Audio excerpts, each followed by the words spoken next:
Normally, we're living in the NBA, but this week, the league is dark until February 15th. No games, no lines, no action. And instead of forcing something that doesn't exist, we're doing what disciplined bettors do best. We adjust. So, episode 5 is officially a college basketball episode, not as a pivot, but as preparation. March Madness is right around the corner, and this gives us a head start on reading college basketball the right way.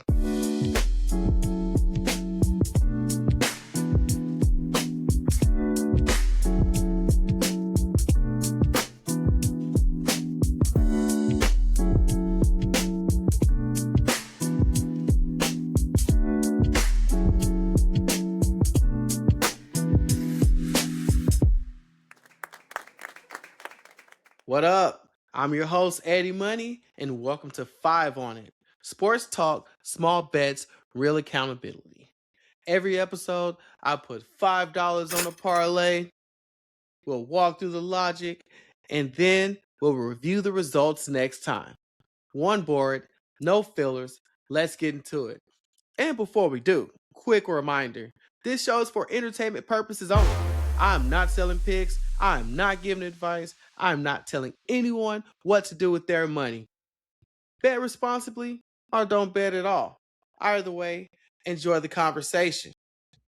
Now that that's over, let's really get into it. College basketball isn't the NBA. Rotations are shorter, coaching matters more, usage swings harder, and variance shows up faster. That means we tighten the board, not loosen it. Same rules, same discipline, different lens. Now let's roll into the rules. Rule number 1, the $5 rule. One board, $5, no chasers. Rule number 2, the no filler rule. If it can't be explained cleanly, it doesn't make the board. Rule number 3, 3-leg cap. Yes, 3 legs only. Clarity over volume. Now that that's been said, let's roll into the framework. For college basketball, we'll prioritize these 3 things: rebounds and points tied to minutes, usage leaders and stable rotations, matchups with pace clarity. And then we'll avoid these 3 things: fringe bench players, narrative picks, and those thin assist props. Now, the 3 legs. Flex play. This week's board, college basketball only. Before we lock anything in, let me show you how this board actually got built, because this is where discipline shows up. I came into this episode with a pull, not a parlay. So let's go ahead, dive into our iPad and pull up the pull. For those of you watching on YouTube, you'll see it right here to the right of the screen. But for those of you listening in on Spotify or Apple Podcasts, don't worry, we got you. Keep on listening. All right, turning on that record function for y'all. There we go. All right, so here's what we have on the table. We have Jeremy Fears, Michigan State University, 32.5 fantasy score. We're looking at the under. John Blackwell, Wisconsin, 23.5 points, rebound, and assist. We're looking at the under for that.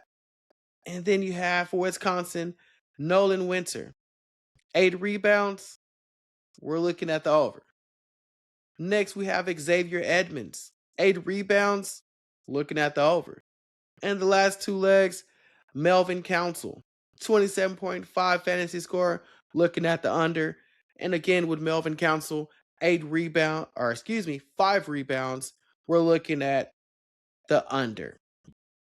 All right, so let's go ahead and clear this up, because there is a mixture of points, rebounds, and assists. You have the fantasy scores in there, and you have the rebound onlys in there. And that is a lot for a 3-leg parlay. There's a bunch of noise. So we'll need to trim this pull down to 3 legs. Remember the system priority. Low variance beats high variance. Rebounds travel better than points, rebounds, and assists accumulations. Fantasy score, unfortunately, they will get cut first. Let's walk through the trimming process. All right. First one off the board is Jeremy Fears. 27.5 points, rebound, and assists. We were looking at going with that under, but ball dominant volatility strikes here. Points, rebound, and assists can sneak home on assist alone.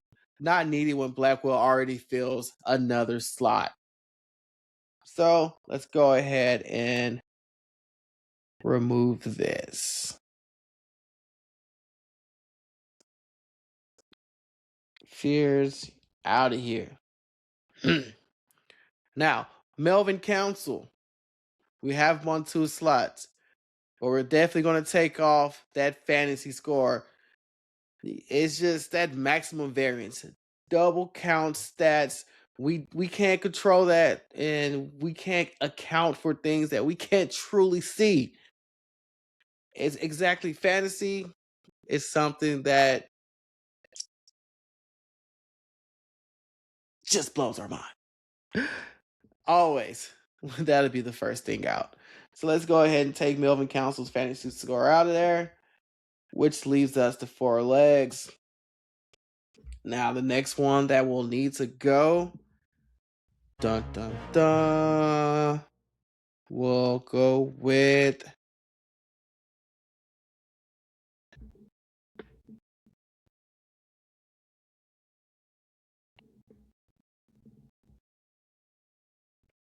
Nolan Winter, the 8 rebound forward. We're going to go ahead and take him out of there, which leaves us with our 3 candidates. We have our anchor candidate, which is Xavier Edmonds, 8 rebounds. We're taking over that front court role, stable minutes, rebounds aren't dependent on scoring or assist. This is the highest floor play in the entire pool, and it's a no-brainer why we have him as the anchor. And then we move into John Blackwell, 23.5 points, rebound, and assists. It looks clean on paper, but it's inflated by usage and assumptions. Assists and points both have to cooperate. If pace slows or shots don't fall, this is an easy miss, and it will happen fast. That makes it a clean and easy fade for the undercard. And then we have Melvin Council, 5 rebounds. We're taking the under. 5 boards requires unusual activity for a guard. And specifically, it's much easier to cap rebounds here than to account for the fantasy score, which we can't even explain a lot with that. We're just going off on a whim when we're playing with fantasy scores. But this is cleaner and safer. So we're going to keep that 5 rebounds and go with the under for Melvin Council. And that will make up our board. To recap it, the anchor, Xavier Edmonds, 8 rebounds, taking the over. Our disciplined fade, John Blackwell, 23.5 points, rebound, and assists. We're taking the under. And then we have our support cap, Melvin Council, 5 rebounds. We're taking the under. Let's go ahead and lock that in. And don't be looking at my balance right there. Nobody keeps their real balance in their account. All right, well, here we are. Now, clean, controlled, system aligned, 3 legs, $5, flex play. As you see here, we are locked in. But we have another board to work through. This one, something new, and it's just for fun. Until my baby girl, Edith Dante, aka Eddy Money, arrives, we're running a weekly lifeline. Each week, we'll set a house date because she can be due anytime. And this week, the house date is February 14th, Valentine's Day. The play, I'm going to take the under. I think she'll be born before the 14th, which means that's today. But I'm taking this under because I was born 2 weeks early. But my wife, Edith's mom, was born right on time. So if family history tells us anything, timing can go either way. That makes this feel just right. So I'm going with that under. This isn't replacing the board though. It's just alongside it, a little fun sidekick. So we'll see. Now moving on to that final check. 3 college basketball picks this episode, $5, no fillers. This episode isn't about action, it's about positioning. We're not chasing, we're getting ahead. So, close us out. Episode 4 isn't the detour, it's preparation. College basketball now, March Madness next. One board, $5, no fillers. That's 5 on it. Appreciate y'all for rocking with the Small Stakes Society, and catch you next time. Let's roll into that music.